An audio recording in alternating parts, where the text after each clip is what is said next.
അതിനെ ആ രീതിയും ആ ശൈലിയും ഉപയോഗിച്ചതിനെ ഞാൻ ഓൺ ചെയ്യേണ്ട ആവശ്യമില്ല. കാരണം ഞാൻ അതിൻ്റെ കണ്ടന്റിനെ ആയിട്ട് എനിക്ക് ബന്ധമില്ല എന്ന് പറയുമ്പോൾ പിന്നെ ആ കണ്ടന്റിൻ്റെ അകത്ത് കയറി അതിനെക്കുറിച്ച് അഭിപ്രായം പറയേണ്ട ആവശ്യം എനിക്ക്. താങ്കളുടെ വിയോജിപ്പ് ഏതെങ്കിലും ആ വിയോജിപ്പ് ഞാൻ രേഖപ്പെടുത്തിയിരുന്നു. ആ വിഷയം ഞാൻ പറഞ്ഞിരുന്നു. പി.കെ. കുഞ്ഞാലിക്കുട്ടിയെക്കുറിച്ച് വന്ന വാർത്തകളെല്ലാം ഏകപക്ഷീയമായിരുന്നില്ലേ?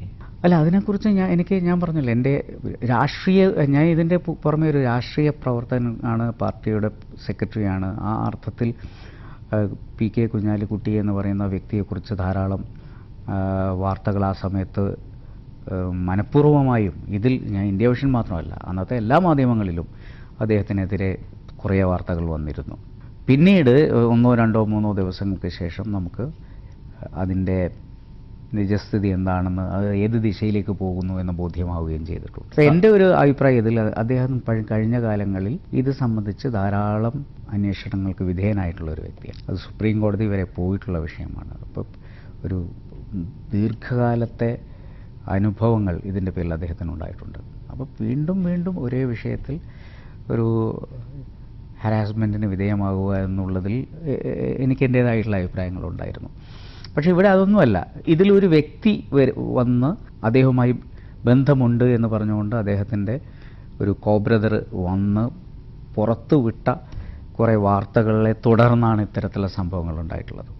അത് വ്യക്തിപരമായിരുന്നു, അവർ തമ്മിലുള്ള വ്യക്തിപരമായ വിഷയമാണ്. അല്ല, ഈ ആരോപണം ഉന്നയിക്കുന്നവരുടെ ഇൻ്റഗ്രിറ്റി കൂടി പരിശോധിക്കപ്പെടും. ഞാൻ അന്നേ പറഞ്ഞിരുന്നു, എന്ത് ഇൻ്റഗ്രിറ്റിയിലാണ് നമ്മൾ ആരോപണം ഉന്നയിക്കുന്നവരെ ഈ ഒരു ആരോപണം ഉന്നയിച്ച ആൾ പറഞ്ഞതും ഒക്കെ ശരിയാണെന്ന് നമ്മൾ ഏതർത്ഥത്തിലാണ് പറയുക എന്ന് ഞാൻ അന്ന് തന്നെ ആ ചോദ്യം ചോദിച്ചു. ഇപ്പോൾ ഇന്ത്യ വിഷനിൽ കുഞ്ഞാലിക്കുട്ടിക്കെതിരെ ഒരു വാർത്ത വരുന്നു, അദ്ദേഹത്തെ ഡാമേജ് ഉണ്ടാക്കിക്കൊണ്ടുള്ള വാർത്ത വരുന്നു. സ്വാഭാവികമായും അദ്ദേഹം ചിന്തിക്കുക, എൻ്റെ കൊളീഗ് ആണ് ആ സ്ഥാപനത്തിൻ്റെ ചെയർമാൻ, സ്വാഭാവികമായും താങ്കൾക്കും ഒരു പങ്ക് ഉണ്ട് എന്ന് വിശ്വസിക്കുന്നതിൽ തെറ്റുണ്ടോ?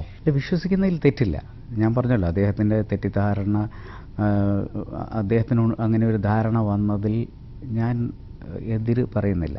പക്ഷേ എനിക്കെതിരെയും ധാരാളം വാർത്തകൾ അതിന് വന്നിട്ടുണ്ട്. ഞാൻ തന്നെ ചെയർമാനായിട്ടുള്ള ഇപ്പോഴും വന്നുകൊണ്ടിരിക്കുന്നുണ്ട്. നമ്മൾ പരിഹസിച്ചും നമ്മളുടെ പല വിഷയങ്ങളെ, ഞാൻ മന്ത്രിയായിരിക്കുന്ന സമയത്തും വന്നിട്ടുണ്ട് ധാരാളം വാർത്തകൾ. ഈ പറഞ്ഞ അഴിമതി കേസിനെ സംബന്ധിച്ച് ഏറ്റവും കൂടുതൽ വാർത്തകൾ വന്നിട്ടുള്ളത് എൻ്റെ ചാനലിലാണ്. അപ്പം അതെല്ലാം ഉണ്ട്. പക്ഷേ തോന്നുന്നില്ല താങ്കളെ പ്രതിസ്ഥാനത്ത് നിർത്തിക്കൊണ്ടുള്ള വാർത്തകൾ വന്നിരുന്നു. ആ സമയത്ത് വന്നിരുന്നു. പ്രതിസ്ഥാനത്ത് നിന്നല്ല, ആ വാർത്തയായിട്ട് തന്നെ വന്നു. അദ്ദേഹത്തെ വിജിലൻസ് അന്വേഷണം വരുന്നു, ഇത്രയും കോടി രൂപയുടെ അഴിമതി നടത്തിയതിൻ്റെ പേരിലാണ് അന്വേഷണം എന്ന് പറയുമ്പോൾ എൻ്റെ ഒരു ബൈറ്റ് എടുക്കാമല്ലോ. ഞാൻ പറഞ്ഞില്ല, എനിക്കൊരു സ്പേസ് വേണമല്ലോ അവിടെ. അപ്പം എൻ്റെ അടുത്ത് വന്നിട്ട് പറയാം, അത് ശരിയാണോ എന്ന് ചോദിച്ചാൽ എനിക്ക് എൻ്റെ ഭാഗം വിശദീകരിക്കാം. അങ്ങനെ വിശദീകരിക്കാൻ അവസരമില്ലാതെ വാർത്തകൾ വന്നിട്ടുണ്ട്. രണ്ടുപേർക്കും ഇപ്പം മനസ്സ് തുറന്ന് സംസാരിക്കാൻ പറ്റുന്നുണ്ടോ? ഇപ്പോൾ അദ്ദേഹം എൻ്റെ പാർലമെൻ്ററി പാർട്ടി ലീഡറാണ്. ഞാൻ അദ്ദേഹത്തിൻ്റെ മന്ത്രിസഭയിലെ അദ്ദേഹം അടക്കമുള്ള മന്ത്രിസഭയിലെ ഒരംഗമാണ്. ഞങ്ങൾക്ക് പരസ്പരം സംസാരിക്കാതിരിക്കാൻ പറ്റില്ല. ആ സംസാരിക്കുമ്പോൾ വളരെ മനസ്സുറന്ന് അങ്ങോട്ടും ഇങ്ങോട്ടും ഞങ്ങൾ സംസാരിക്കുന്നുണ്ട്. മറ്റുള്ള കാര്യങ്ങളിലൊക്കെ, ഭരണകാര്യങ്ങളിലൊക്കെ അദ്ദേഹം വലിയ സ്വാതന്ത്ര്യം തരുന്ന ഒരാളാണ്. ഇപ്പോൾ ഒരാളുടെ വകുപ്പിൽ കയറി ഈ വകുപ്പ് ഇങ്ങനെയാണ് ഭരിക്കേണ്ടത്, അല്ലെങ്കിൽ ഈ വകുപ്പിൽ ഇന്ന പോലെ ചെയ്യണമെന്ന് ഒരിക്കലും അദ്ദേഹം, അത് ഞാൻ മുമ്പ് മന്ത്രിയായപ്പോഴും അദ്ദേഹം ഇടപെട്ടിട്ടില്ല. നമുക്ക് നമ്മുടേതൊരു സ്വാതന്ത്ര്യം അദ്ദേഹം തരാറുണ്ട്. അതുകൊണ്ട് തന്നെ എന്നാലും എൻ്റെ വകുപ്പിലെ ചില കാര്യങ്ങൾ ഞാൻ നിർവഹിക്കുമ്പോൾ അദ്ദേഹത്തിൻ്റെ അടുത്ത് പോയി അഭിപ്രായം ചോദിക്കാറുണ്ട്, അദ്ദേഹത്തിൽ നിന്ന് ഉപദേശം വാങ്ങാറുണ്ട്, അദ്ദേഹത്തിൻ്റെ നിർദ്ദേശങ്ങൾ ചിലപ്പോൾ ഞാൻ മുഖവിലക്കെടുക്കാറുണ്ട്. അങ്ങനെ തന്നെയാണ് ഇപ്പോഴും പോകുന്നത്. പാർട്ടിയിൽ എപ്പോഴെങ്കിലും ഇദ്ദേഹത്തിനെതിരെ ഉള്ള ലൈംഗിക അപവാദം അതെപ്പോഴെങ്കിലും ചർച്ച ചെയ്യപ്പെട്ടിട്ടുണ്ടോ? ഇങ്ങനെ ഒരു ആക്ഷേപം ഈ പറഞ്ഞ പോലെ അദ്ദേഹം അത് വിശദീകരിക്കുകയും അത് പാർട്ടിക്ക് ബോധ്യമാവുകയും പാർട്ടി അതിൻ്റെ പേരിൽ അദ്ദേഹത്തെ പൂർണ്ണമായും ആ കാര്യത്തിൽ സംരക്ഷിക്കണമെന്ന് തീരുമാനിക്കുകയും ചെയ്തിട്ടുണ്ട്. പാർട്ടി കുറ്റവിമുക്തനാക്കി അദ്ദേഹത്തെ. തീർച്ചയായും. കാരണം അദ്ദേഹം അത് വളരെ കൺവിൻസിംഗ് ആയിട്ട് നമ്മുടെ മുന്നിൽ അവതരിപ്പിച്ചിട്ടുണ്ട്. അപ്പോൾ അദ്ദേഹത്തിൻ്റെ അവതരണത്തിൽ മാത്രമാണ് കുറ്റവിമുക്തനാക്കിയത്? അല്ല, അവതരണത്തിൽ മാത്രമല്ല, പാർട്ടി നമുക്ക് അന്വേഷണം പോലും നടത്തിയിരുന്നില്ലല്ലോ. ഒരു ബോധ്യമായ കാര്യത്തിൽ പാർട്ടിക്ക് അങ്ങനെ അന്വേഷിക്കേണ്ട ആവശ്യമില്ലല്ലോ. കാരണം ഒരു വ്യക്തിയെ സംശയത്തിൻ്റെ ദൃഷ്ടിയിൽ നിർത്തി അന്വേഷിക്കേണ്ട ആവശ്യമുള്ള വിഷയമല്ല എന്ന് ബോധ്യമായതുകൊണ്ട് അന്ന് പാണക്കാട് സയ്യിദ് മുഹമ്മദ് അലി ശിഹാബ് തങ്ങൾ ജീവിച്ചിരിക്കുന്ന കാലഘട്ടത്തിൽ തന്നെ ഇത് സംബന്ധിച്ച് പാർട്ടി ഒരു നിലപാടെടുത്തിട്ടുണ്ട്. പുറത്ത് കേട്ടിരുന്നത് ശ്രീ കുഞ്ഞാലിക്കുട്ടിയുടെ വലയിലായിരുന്നു പാണക്കാട് തങ്ങൾ എന്നുള്ളതാണ്. തങ്ങൾ തന്നെ പറഞ്ഞിട്ടുണ്ട് കൈരളിക്കോ മറ്റോ കൊടുത്ത ഒരു ഇൻ്റർവ്യൂവിൽ, ഞാൻ ആരുടെയും അടിമയായിരുന്നില്ല, ഞാൻ ആരുടെയും വലയിലുമായിരുന്നില്ല, എനിക്ക് സ്വതന്ത്രമായ അഭിപ്രായം ഉണ്ടായിരുന്നു.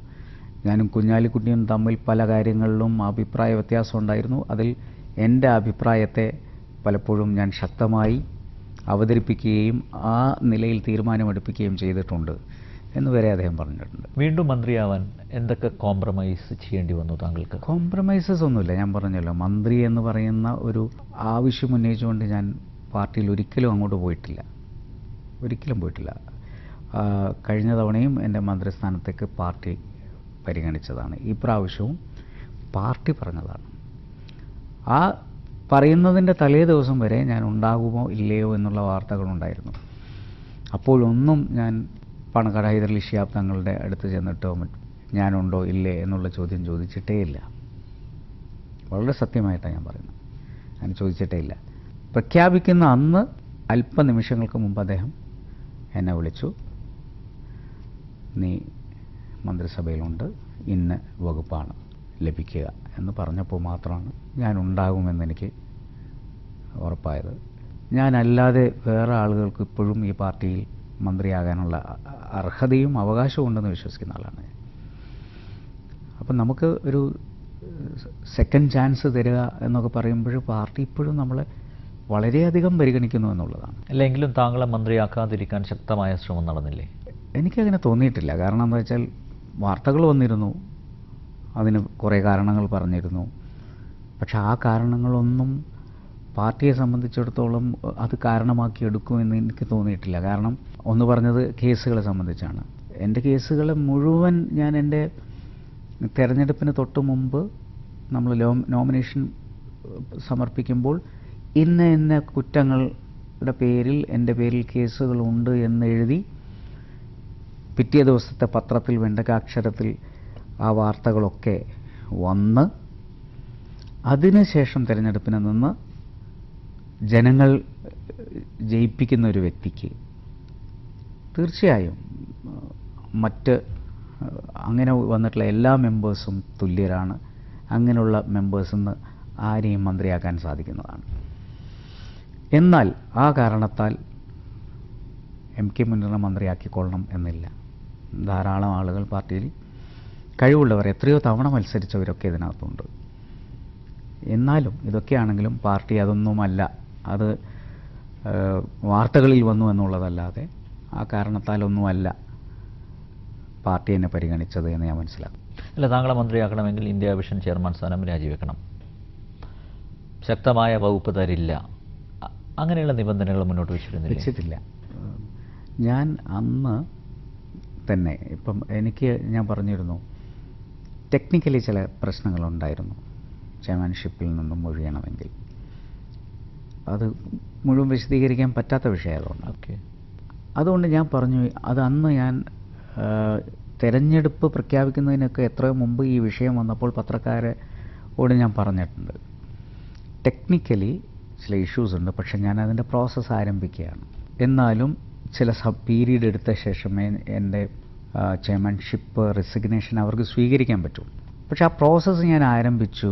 ഞാൻ MLA ആയി തിരഞ്ഞെടുക്കപ്പെടുന്നതിന് മുമ്പ് തന്നെ ആ പ്രോസസ്സ് ആരംഭിച്ചിട്ടുണ്ട്.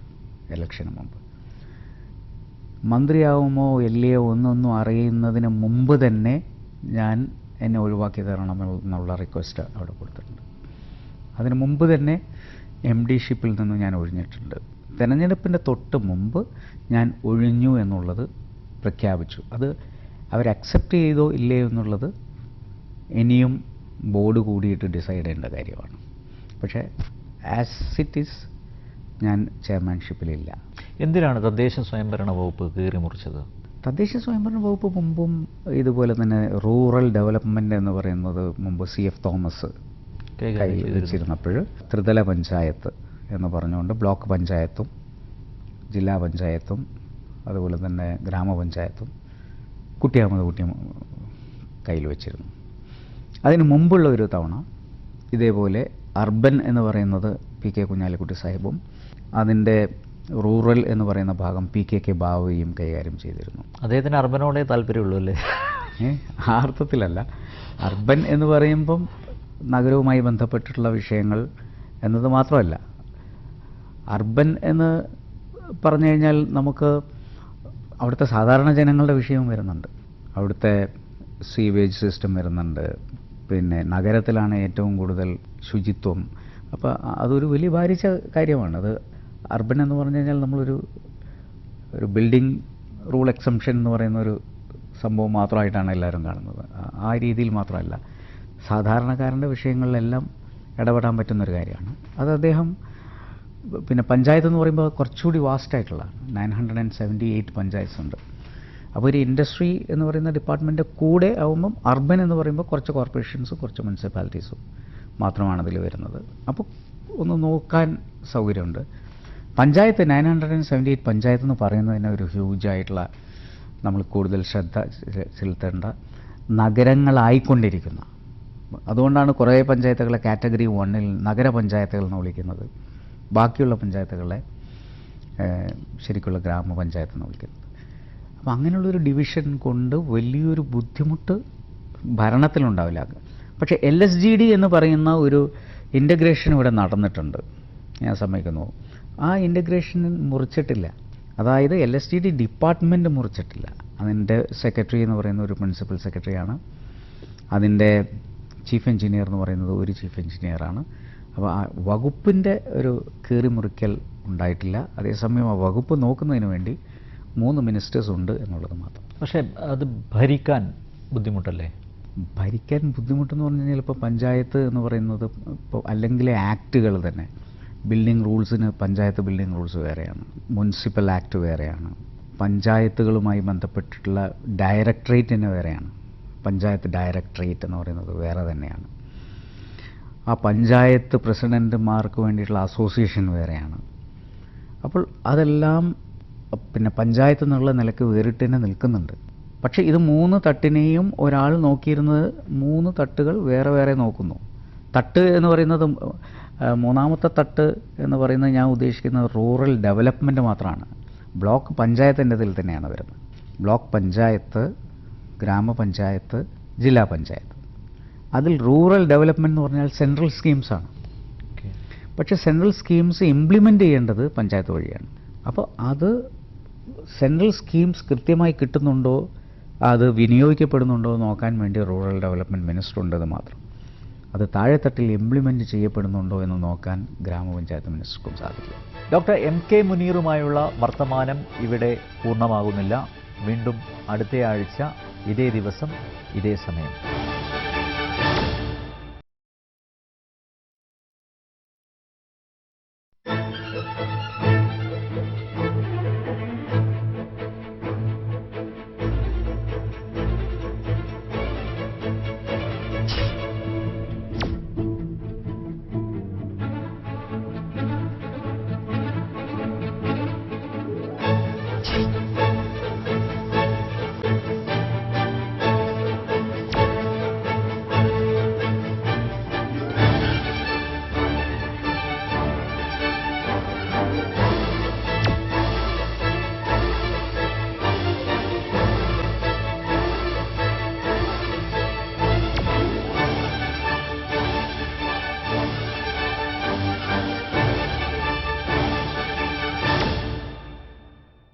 പഞ്ചായത്ത് സാമൂഹ്യ ക്ഷേമ വകുപ്പ് മന്ത്രി ഡോക്ടർ MK മുനീറുമായുള്ള വർത്തമാനത്തിൻ്റെ 2ാം ഭാഗത്തിലേക്ക് ഏവർക്കും സ്വാഗതം. മന്ത്രി എന്ന നിലയിൽ ഒതുക്കി എന്ന് തോന്നുന്നുണ്ടോ പാർട്ടി? അല്ല, ഞാൻ പറഞ്ഞല്ലോ ഇപ്പോൾ അല്ല, എന്തുകൊണ്ട് MK മുനീറിന് പൊതുമരാമത്ത് വകുപ്പ് തരാതിരുന്നത്? അല്ല, ഞാൻ പറയുന്നത് ഈ പിന്നെ പഞ്ചായത്ത് മോശമാണെങ്കിലല്ലേ നമ്മൾ പൊതുമരാമത്തിനെ കുറിച്ച് പറയേണ്ടുള്ളൂ. പണ്ട് ഞാൻ പൊതുമരാമത്ത് എടുത്തപ്പോൾ എല്ലാവരും ചോദിച്ചു, നിന്നെ ഒതുക്കി പൊതുമരാമത്ത് തന്നുകൊണ്ടെന്ന് പറഞ്ഞു, വിദ്യാഭ്യാസം തരായിരുന്നു എന്ന് പറഞ്ഞു. പൊതുമരാമത്തിന് നമ്മളന്ന് വർക്ക് ചെയ്തു, നമ്മൾ അതിന്